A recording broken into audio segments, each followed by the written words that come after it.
প্ৰত্যেকগৰাকী গৃহিণীয়ে নিজৰ পাকঘৰত এই অসুবিধাটোৰ সন্মুখীন কেতিয়াবা নহয় কেতিয়াবা হৈছেই আৰু এই অসুবিধাটোৰ ময়ো সন্মুখীন হৈছিলোঁ আৰু তাৰ সলিউশ্যনটো মই উলিয়ালোঁ আৰু আজিৰ ভিডিঅ'টোত সেইখিনি শ্বেয়াৰ কৰিম বলক। নমস্কাৰ, মই লখিমীয়ে আপোনালোক সকলোকে মোৰ অন্য এটি নতুন ভিডিঅ'ৰ মাজলৈ স্বাগতম জনাইছোঁ। ৰাতিপুৱা যিখিনি ডেইলি কাম থাকে, ঘৰ সৰা মোচাৰ পৰা আৰম্ভ কৰি ঘৰৰ কামখিনি কৰিলোঁ। তাৰপিছতে এতিয়া এয়া ধূপচাকি গছ জ্বলাই লৈছোঁ আৰু বাহিৰত আমাৰ তুলসী মা আছে। তুলসী মাৰ আগৰ যিটো পুলি আছিলে, পুলিটো পানী এইকেইদিনা বৰষুণ বেছি পোৱাৰ কাৰণে নেকি গুৰিটো অকণমান গেলি গৈছিলে। তাৰপিছত সেইডাল উঘালি দিয়াৰ পিছতে দেখোন আকৌ নিজে নিজে ধুনীয়াকৈ তেওঁ তাতে ওলালে।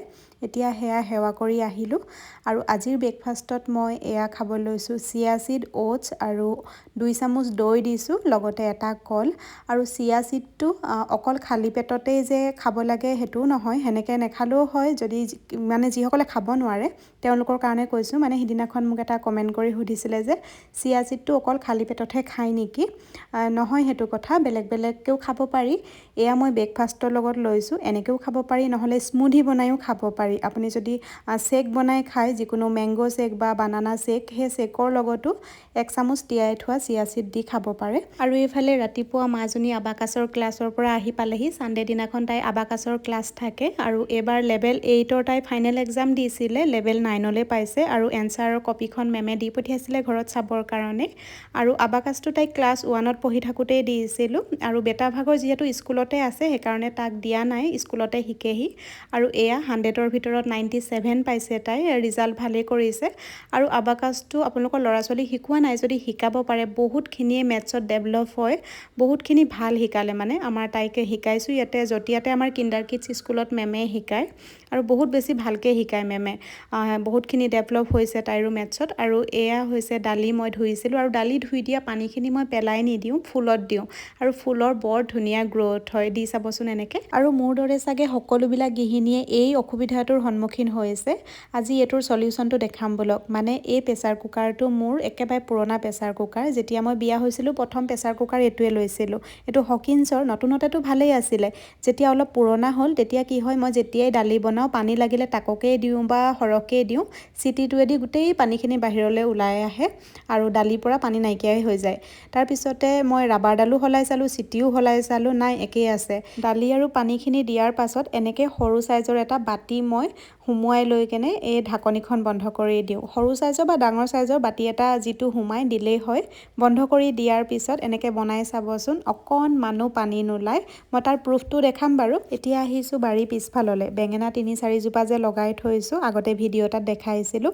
এজোপা বেঙেনাতে চাগে 3-4 কেজিমানকৈ বেঙেনা লাগি আছে আৰু ইমানেই বেছিকৈ লাগিছে গছ হাউলি গৈছেগৈ। তাৰে বোলো কেইটামান ছিঙি লৈ যাওঁ, আজি বনাম। আৰু এনেকৈ এজোপাও যদি বেঙেনা লগাই থোৱা যায় নহয়, গোটেই বছৰটো খাবলৈ হয় আৰু এতিয়াতো আমাৰ ইমানেই লাগি আছে, খাই আমনি লাগি যোৱাকৈ আৰু কেইটামান ছিঙি আনিলোঁ। এয়া চাওক, চিটি আহিলে, অকণমানো পানী নাই ওলোৱা।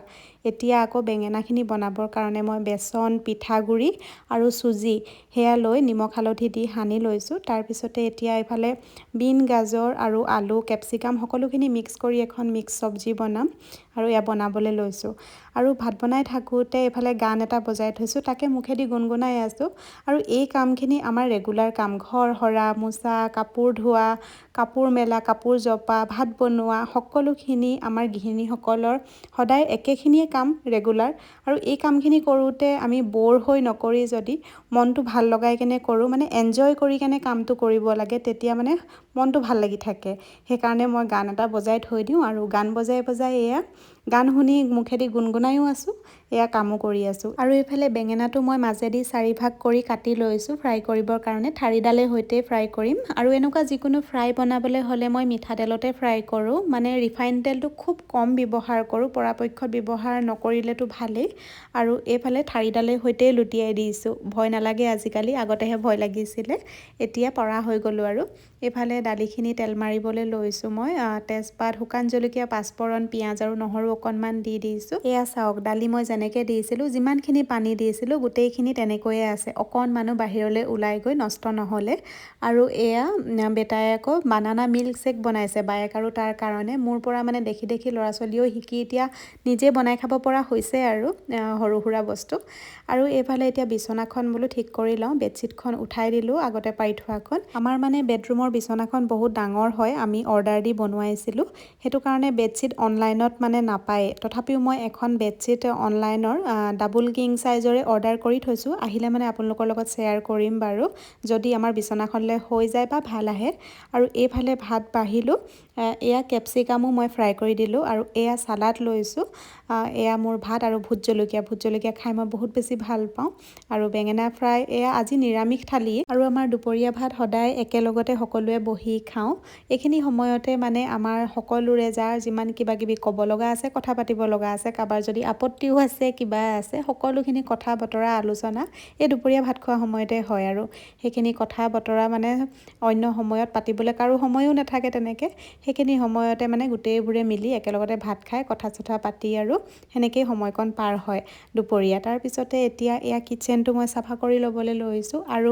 মই যে এই ইউজ কৰোঁ মই বনাই লোৱা DIY এই ক্লিনাৰটো বোলে বাইদেউ এগৰাকীয়ে বনাই ঘৰত ইউজ কৰিছে মোক মেছেজ কৰি কৈছিলে আৰু খুব ভাল পাইছে বোলে তেওঁ এইটোৱেদি ইউজ কৰি ঘৰৰ মানে চাফা কৰি খুব ধুনীয়া ৰিজাল্ট পাইছে আৰু এনেকৈ যেতিয়া আপোনালোকে মই দেখুওৱা বস্তু এটাৰ পৰা কিবা এটা লাভৱান হয় আপোনালোকেও ব্যৱহাৰ কৰি ভাল পায় তেনেহ'লে এই কথাটো গম পাই মোৰো বেছি ভাল লাগে যে মই দেখুওৱা বস্তুটোৱেদি আপোনালোকৰো সহায় হৈছে তাৰপিছতে এয়া মোৰ কাপোৰ নিবলৈকে থাকিলে গধূলি হ'লগে আৰু ইমান ধুনীয়া লাগে আমাৰ ছাতৰ ওপৰৰ পৰা মানে গোটেই গুৱাহাটীখনৰ আধাখিনিমান দেখা পায় আৰু ৰাতি মানে এয়া মহানগৰখনৰ গোটেই জ্বলি থকা লাইটবিলাকৰ সৈতে ঘৰবিলাক বৰ ধুনীয়া লাগে আৰু মোৰ ৰাতি এনেকৈ ওপৰলৈ আহিলে মানে অকণমান সময় যেন ইয়াতেই বহি থাকিম সময় কটাম তেনেকুৱা লাগে কিন্তু সময়ৰ অভাৱত বেছি দেৰি থাকিবলৈ নাপাওঁৱেই এয়া কাপোৰ নিবলৈহে আহিছিলোঁ এতিয়া কাপোৰকেইটা লৈ আহিলোঁ তাৰপিছতে এয়া ওলাইছোঁ আকৌ বিয়া শেষেই হোৱা নাই নহয়